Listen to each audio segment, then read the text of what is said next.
io credo che tutti quanti noi seguiamo i fatti di cronaca sportiva, quelli che sono invece questi giorni i fatti di cronaca giudiziaria sportiva, e non posso nascondere a tutti voi, come non nascondo a me stesso, che il quadro che si sta delineando alla luce delle attività della Procura di Cremona di questa mattina sia un quadro estremamente preoccupante per il mondo del calcio, ed è un quadro che giustamente anche tutti noi seguiamo con apprensione e amarezza.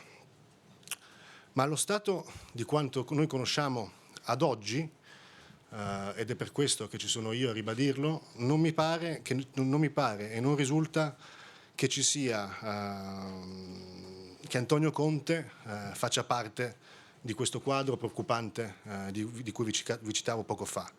Dico ciò per tre motivi principalmente. In primis, e forse il più importante, è che dai fatti che abbiamo avuto modo di leggere il ruolo che sarebbe attribuito a Antonio è vicino all'insignificante. E poi dico ciò per due motivi. Uno, per quanto la società che rappresento ha avuto modo di conoscere di Antonio in quest'anno che è stato da allenatore e ci ha portato a questa cavalcata straordinaria di successi, ed in secondo luogo perché io lo conosco da 20 anni Antonio, e quindi i suoi valori, che sono valori di onestà, integrità e lealtà, gliel'ho visti applicati dall'inizio della sua carriera da calciatore, all'inizio della sua carriera da allenatore e oggi da allenatore della Juventus. È altrettanto giusto, conoscendo Antonio e rimarcandone quelle che sono le sue qualità umane, è altrettanto giusto, credo, in questa fase in cui ci troviamo, sia per quanto riguarda le indagini della magistratura ordinaria, sia per quanto riguarda le immagini della magistratura sportiva, esprimere agli organi inquirenti il nostro rispetto per il lavoro giusto che stanno portando avanti, in quanto il quadro è molto complesso. Però è altrettanto giusto ed è altrettanto serio da parte di tutti noi esprimere lo stesso rispetto per le persone che si ritrovano coinvolte in queste situazioni, che sono ancora tutte da verificare, e persone che si trovano a questo punto in una posizione di debolezza.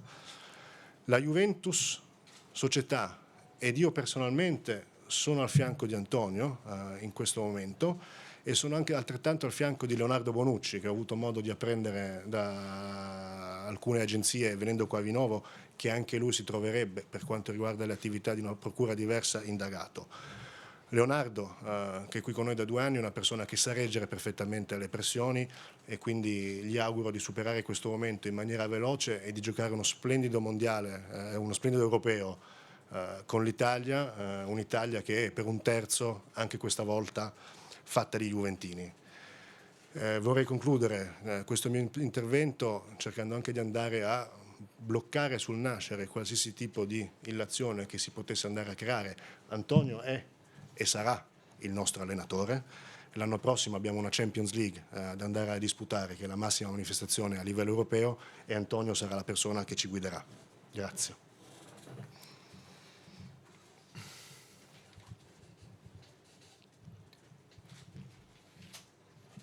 Grazie Andrea dell'intervento. Inizio col dire che la mia storia calcistica, sia da calciatore che da allenatore, penso che parli abbastanza chiaro. Ho sempre dimostrato integrità, morale, onestà, correttezza in tutte le situazioni, sia da calciatore che da tecnico. Lo si può chiedere ai miei ex compagni, come da calciatore, o lo si può chiedere ai miei calciatori, o lo si può chiedere anche agli avversari. Chi è Antonio Conte in campo?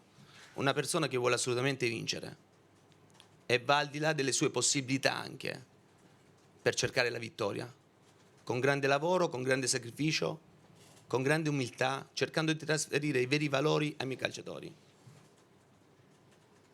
Non dimentichiamo che io ho subito un'aggressione con bastoni davanti a mia figlia di 2 anni e a mia moglie.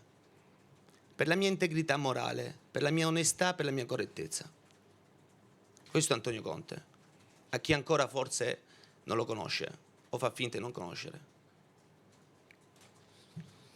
Col Siena abbiamo vinto un campionato l'anno scorso con 3 giornate d'anticipo, con grande sacrificio, grande sudore, grandi lacrime e grandi soddisfazioni, con un gruppo di ragazzi straordinari. Ribadisco la mia assoluta estraneità a qualsiasi tipo di fatto, mia e dei miei calciatori. È stata un'annata fantastica e niente nessuno, ribadisco, rovinerà quell'annata, che è stata veramente qualcosa di straordinario.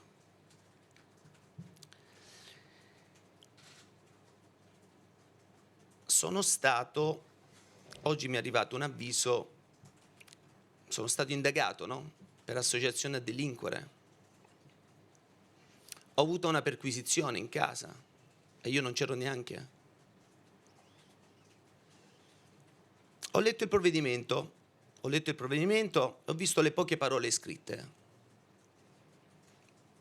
Però la prima domanda che mi è sorta, sapete qual è? Come mai non sono stato chiamato dal PM di Cremona prima di subire una perquisizione e prima di subire comunque di diventare un indagato?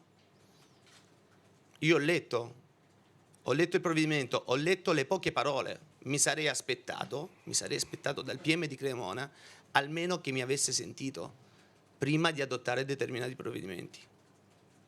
Penso di aver detto tutto. Buone vacanze a tutti, perché le mie saranno buone vacanze sicuramente. Ok, con questo vi ringraziamo. Arrivederci.